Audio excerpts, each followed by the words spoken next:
The package arrived on a Tuesday morning in September, wrapped in elegant silver paper with a handwritten card attached to the top. For the most wonderful mother in the world, happy 75th birthday. Love, Rachel.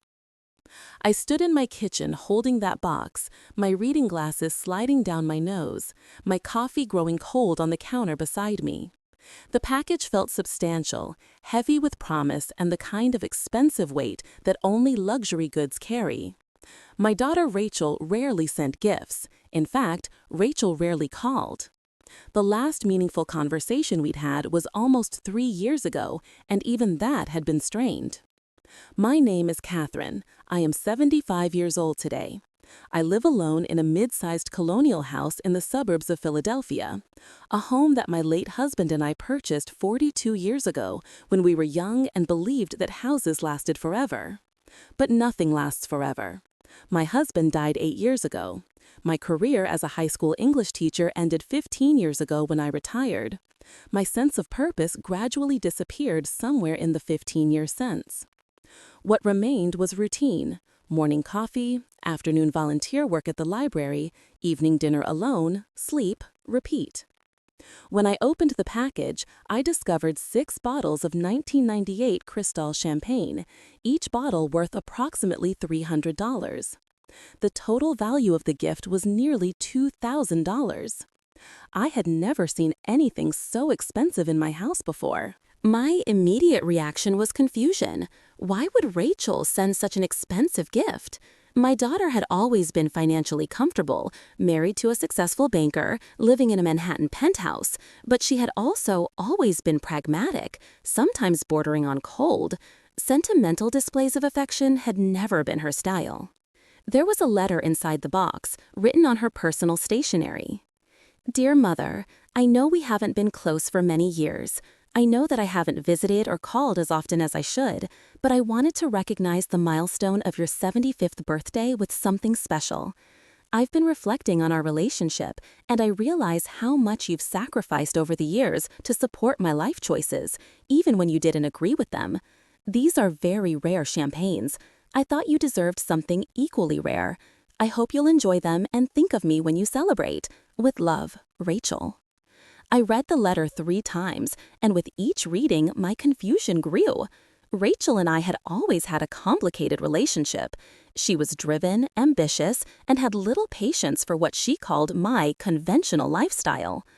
After she married David 15 years ago, our interactions became increasingly formal, increasingly distant. There had been arguments about her ignoring family obligations, her dismissal of my concerns, her coldness toward her younger brother Michael and his family. This letter, this gift, seemed completely out of character. But I was 75 years old. I had learned that people surprise you sometimes. Perhaps Rachel was having an epiphany about the value of family. Perhaps she was reaching out. Perhaps this was the beginning of something better between us. I placed the 6 bottles carefully in my wine cooler, which was really just a small cabinet I'd bought for the occasional bottle of wine I'd purchased for dinner. 6 bottles of Cristal looked ostentatious in there, like they belonged in a museum or a collector's vault, not in the kitchen of a retired teacher. I texted Rachel. Thank you for the beautiful gift. It was incredibly generous. I'm thinking of opening 1 bottle for a small celebration this weekend. I'll be sure to make a toast to you. Her response came within minutes. So glad you like it, Mother. Hope you enjoy every bottle. Talk soon. But talk soon never happened, because by the next morning, everything had changed. My granddaughter Emma called me at 8 a.m. on Wednesday, which was unusual because Emma rarely called and never that early. She was 28 years old, a single mother of 2 young children, living in Newark, New Jersey, teaching art at an inner-city elementary school. She was Michael's daughter, my late son-in-law's child. Wait, let me clarify. Michael is my living son, Emma's father. Michael had married Susan, and they'd had Emma and her younger brother James. But that's not important to this story. What is important is that Emma was calling me at 8 a.m. with a sense of urgency in her voice. "Grandma, I need to ask you something," she said without preamble. It's kind of weird, but I need to ask anyway. Did Aunt Rachel send you any gifts lately? How did you know about that? I asked, immediately suspicious. Dad got a weird call from Uncle David's office manager. Apparently, there was some confusion with a delivery, a very expensive delivery, a gift that was supposed to go to you. Can you tell me what it was? I described the 6 bottles of Cristal champagne. There was a long silence on the other end of the phone. Grandma, I don't want to worry you unnecessarily, but that's really strange. Dad said David's office manager mentioned that the invoice for that shipment was flagged as unusual. There was a notation about verifying the purchase because of the price. When she called David to confirm, he sounded confused. He said he didn't know anything about your mother buying champagne. My stomach went cold. What do you mean he didn't know about it? Grandma, it gets worse. The office manager checked with the company that David's assistant uses for personal shopping. Rachel apparently placed the order, but she used David's business account without his authorization. The company is worried there might be fraud involved. I sat down heavily at my kitchen table. Emma, why would Rachel do that? I don't know, Grandma. But Dad wanted me to call you and make sure the champagne was actually what you thought it was. He said to tell you not to drink it until it was verified. The word verified hung in the air with sinister implications. I spent the next hour in a fog of confusion and growing dread. I pulled up the bottles of champagne and examined them carefully. They looked authentic. The labels were perfect. The bottles were the exact color and shape I'd seen in the pictures of rare wines I'd looked up online. But what if they weren't? What if what looked like a generous gift was actually something else entirely? I called Michael, my son, and told him everything. Michael had always been the practical one, the one who paid attention to details and suspected the worst in people. He worked as an engineer, and his mind operated like a blueprint. Everything had to fit together logically and precisely. "Mom, I'm coming over," he said immediately. "Don't touch those bottles. I'm going to have one of them analyzed." Analyzed? For what? I don't know yet, but Emma's right to be concerned. Why would Rachel use her husband's account without permission to buy you such an expensive gift? And why would she tell you in the letter that these were rare and special if the purpose was just to be generous? It doesn't make logical sense.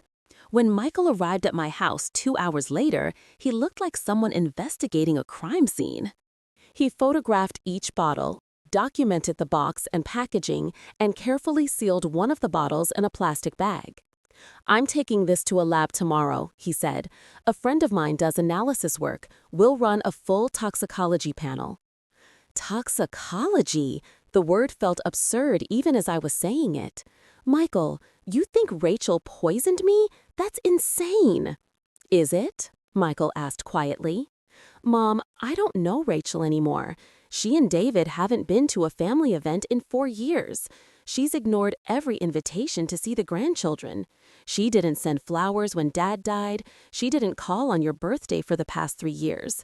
And now, suddenly, she sends you an extremely expensive gift without permission from her husband? And she uses his business account without authorization? Something is very wrong here." I wanted to argue with him. I wanted to tell him that he was being paranoid, that there was surely a logical explanation. But I couldn't deny the queasy feeling growing in my stomach. "Let me talk to Rachel," I said. "Don't," Michael said firmly. "Not yet. Let's wait for the lab results first. Let's know what we're dealing with." The analysis took 3 days. 3 days during which I obsessively checked my phone for news. 3 days during which I tried to go about my normal life, the library volunteer work, the morning walks, the afternoon tea, but felt completely disconnected from my routine, as if I were watching myself live my life rather than actually living it. Michael called me on a Friday afternoon at 3 p.m. "Mom, I need you to sit down." I sat down. "The champagne is contaminated. The lab found trace amounts of a compound that shouldn't be in champagne. It's a specific drug, one that's not commonly tested for unless you know specifically to look for it. It's called colchicine. It's derived from the autumn crocus plant. In small doses, it causes severe gastrointestinal distress.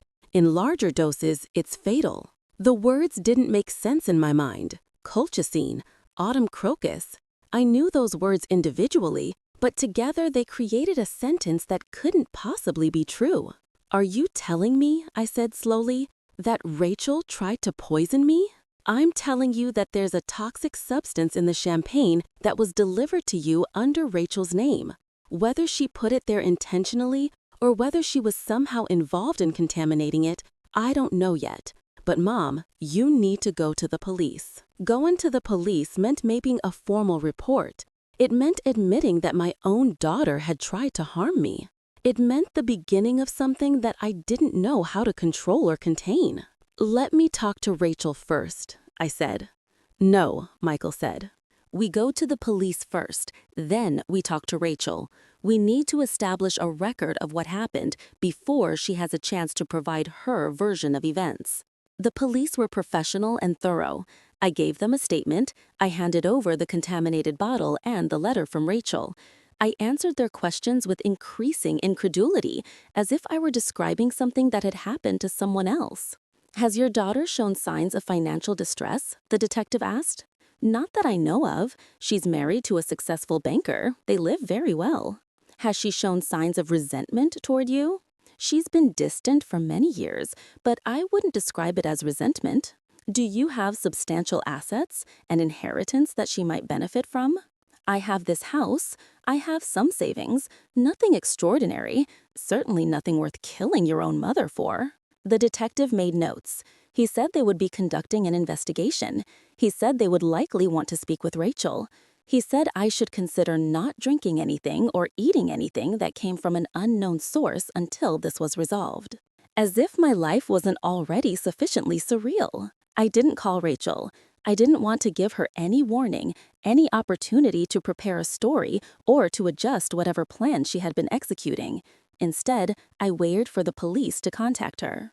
I waited for the confrontation that would force us both to acknowledge the incomprehensible truth of what she had apparently tried to do. The police visited Rachel and David's penthouse on a Monday morning. I learned about this not from Rachel, but from Michael, who had somehow connected with David through mutual professional contacts. David, it turned out, was shocked and horrified. He claimed to have no knowledge of Rachel ordering champagne or of any contamination. He said she must have acted alone, in secret, which meant either she was having a mental health crisis or she had deliberately hidden her actions from him.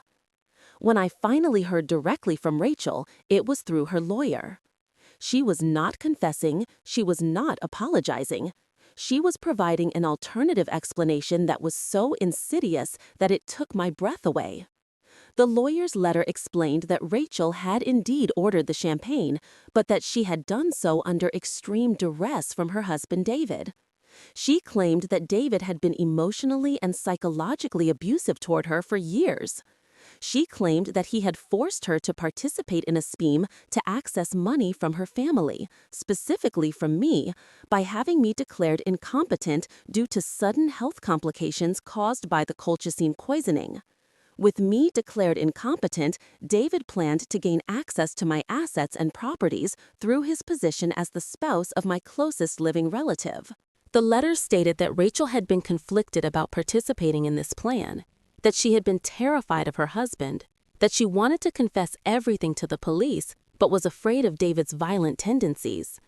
It was a brilliant defense. It was also a total lie. Or was it? The truth became increasingly murky as the investigation progressed.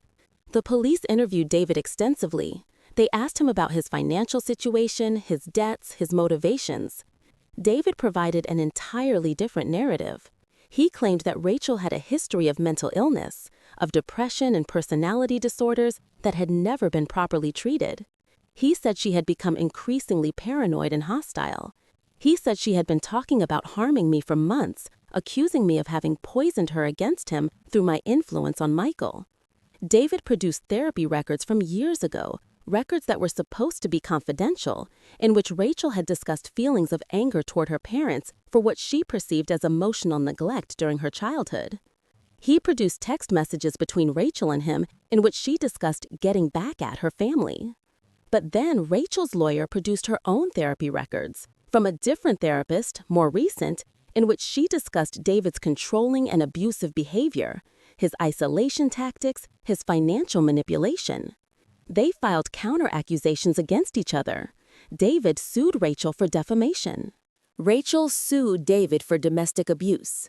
Michael hired a private investigator. David hired a private investigator. Both private investigators produced reports contradicting each other's findings.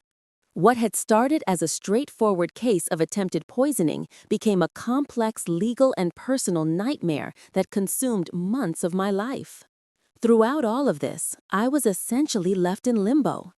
The police couldn't determine with absolute certainty whether Rachel had acted independently or under coercion from David. Without that determination, they couldn't proceed with criminal charges. Both Rachel and David had lawyers, and both lawyers were very effective at creating reasonable doubt about which version of events was actually true. One thing I knew for certain: I no longer had a daughter, and I might no longer have a son-in-law either, though the legal battles were ongoing and increasingly acrimonious. What I also knew was that I had Emma, and Emma's visit the day after my birthday had potentially saved my life. If I had opened one of those bottles of champagne that evening to celebrate my 75th birthday, if I had poured a glass and toasted to family and longevity, I might have been dead by the next morning. Emma, who Rachel had barely acknowledged for the past decade, had paid attention. Emma, who Rachel had ignored and excluded, had noticed the strange phone call and had cared enough to warn me. Life, I was learning, had a cruel sense of irony. After about 6 months, the police case was essentially closed. There wasn't enough evidence to prove beyond reasonable doubt that either Rachel or David had acted with criminal intent toward me. The toxicology was clear, the contamination was verified, but the responsibility for the contamination remained legally ambiguous. I consulted with a lawyer about my options. I could pursue a civil case against Rachel, seeking damages for the attempted poisoning, but a civil case would require me to publicly argue in court that my own daughter had tried to harm me. It would result in testimony, cross-examination, and a very public family destruction. I decided not to pursue it. Instead, I did something else entirely. I made an appointment with a lawyer and revised my will. I had originally planned to leave my assets equally between Michael and Rachel. Now I left everything to Michael, with the stipulation that he use the income from my assets to establish a fund for Emma's education and her children's education. If Emma needed money for any reason, medical expenses, living expenses, emergencies, she could access that fund without having to ask anyone's permission. I also wrote a formal letter to Rachel. I didn't describe my feelings or my hurt. I didn't ask her for explanations or apologies. I simply explained what I was doing and why. Dear Rachel, I am revising my will due to recent events. The house and my assets will go to Michael. An education fund has been established for Emma and her children. I wanted to inform you of these changes directly from me rather than have you hear about them from anyone else. I wish you well in your life and hope you find peace and healing. I cannot continue our relationship as it existed, but I am not closing the door entirely to the possibility of reconciliation at some point in the future if circumstances change significantly. With regard to your relationship with David, I hope that you will seek professional help and support to address the issues that have emerged. You deserve a healthy life. Sincerely, Catherine. I sent the letter to her lawyer, not directly to her, to ensure that it couldn't be interpreted as offering reconciliation too easily, or that it couldn't be used as evidence in any of her ongoing legal battles. 2 years passed.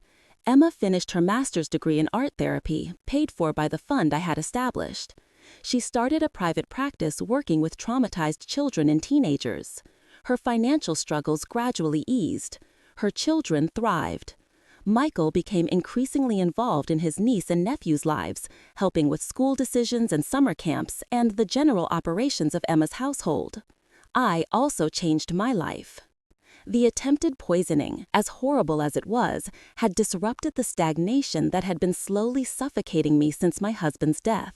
I couldn't go back to my routine of coffee and volunteer work and television in the evenings. I had come too close to not being here anymore. I started taking classes at a local community college. I took art history, I took Spanish, I took a writing class where I wrote essays about my life and my marriage and my family. The instructor told me I had a gift for capturing moments and emotions in words. I got involved in community theater as a script consultant and advisor to younger playwrights. I traveled, nothing extravagant, but small trips to museums and historical sites and to visit Michael and Emma and my great-nieces and great-nephews. I made new friends. I dated briefly, though that didn't work out. I learned to cook new recipes. I read voraciously. I lived. I never heard from Rachel directly. I saw her name occasionally in the society pages of magazines when she attended charitable functions in Manhattan. I learned through Michael that she and David remained married, though apparently on very different terms than they had been before. I learned that she had started seeing a therapist regularly. I learned that she had made a small financial donation to an organization that supported women in abusive relationships, which suggested she might have been processing what had happened in some form. But we did not communicate. I did not reach out. She did not reach out. I had made a decision that reconciliation was not possible unless she was willing to acknowledge what she had done and to take genuine responsibility for it. Without that acknowledgement, any relationship between us would be built on false foundations. I could forgive her.